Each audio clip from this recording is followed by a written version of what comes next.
గౌరవ ముఖ్యమంత్రి శ్రీ నారా చంద్రబాబు నాయుడు గారు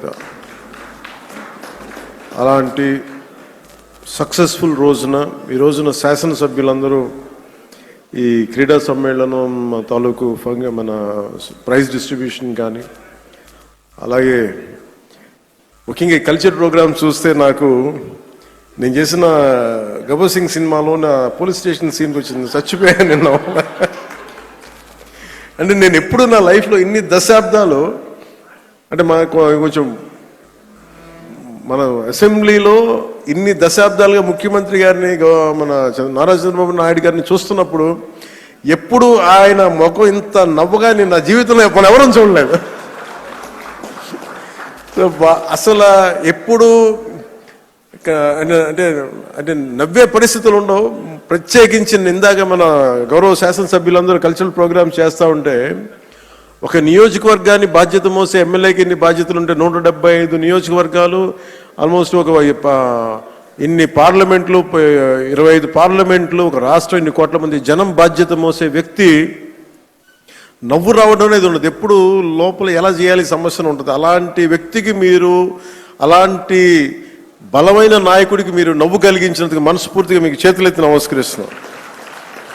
ఒక సింపుల్గా చెప్పాలంటే మీరు చేసిన performance simple I can say wow. అసలు ఎంత ఆనందాన్ని ఇచ్చిందంటే నేను మర్చిపోయాను. నేను అసలు అంటే నేను ఇంటికి వెళ్ళి కూడా కొన్ని రోజులు నవ్వుకునే పరిస్థితి ఉంది నాకు. అంటే ఇది ఎంత అంటే ఇది మన ఒక్కళ్ళకి ఆనందం కాదు. ఇది శాసనసభ్యులు అంటే ఎప్పుడు వ్యక్తిగత కక్షలు, గొడవలు, అరుపులు, కేకలు అన్న సంస్కృతి గత 5 సంవత్సరాలుగా చూసాం.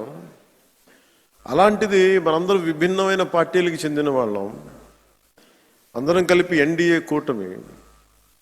అలాంటి ఇదే వేదిక మీద అనుకుంటగా మన ఎన్డీఏ కూటమి మొత్తం ఆ రోజున పురంధేశ్వరి గారు కానీ నేను కానీ అందరం ఆ రోజున గౌరవ ముఖ్యమంత్రి గారిని ప్రతిపాదించినప్పుడు ఒక కొత్త ఆశ కలిగింది. రాష్ట్రానికి 5 కోట్ల మంది ప్రజలకి, దేశానికి ఒక బలమైన ఒక సమర్థవంతమైన నాయకత్వం ముందుకు వచ్చింది నడిపించడానికని.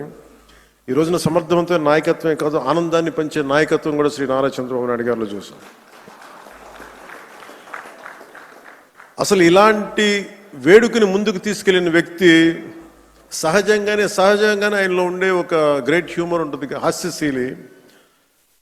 శ్రీ చింతకాయ మన గౌరవనీయులు స్పీకర్ శ్రీ చింతకాయల అయ్యన్న పాత్రుడి గారి పాత్ర ప్రశంసనీయమైనది. ఎందుకంటే ఆయన కనుక పూనుకోకుండా కానీ ఉండుంటే ఇంత ఆనందాన్ని మనకి లభించే అవకాశం ఉండేది. మనస్ఫూర్తిగా చింతకాయల అయ్యన్న పాత్రుడి గారికి మనస్ఫూర్తిగా ఈ సందర్భంగా నేను ధన్యవాదాలు తెలియజేస్తాను.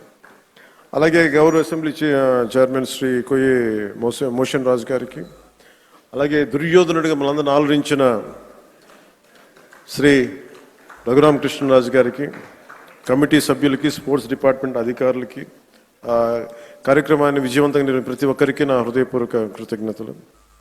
ఈ 3 రోజుల పాటు మన శాసనసభ్యులు cricket, tennis, shuttle, volleyball, kabaddi, athletics, tug of war అనే క్రీడల్లో ఉత్సాహంగా పాల్గొనే క్రీడా స్ఫూర్తిని ప్రదర్శించారు.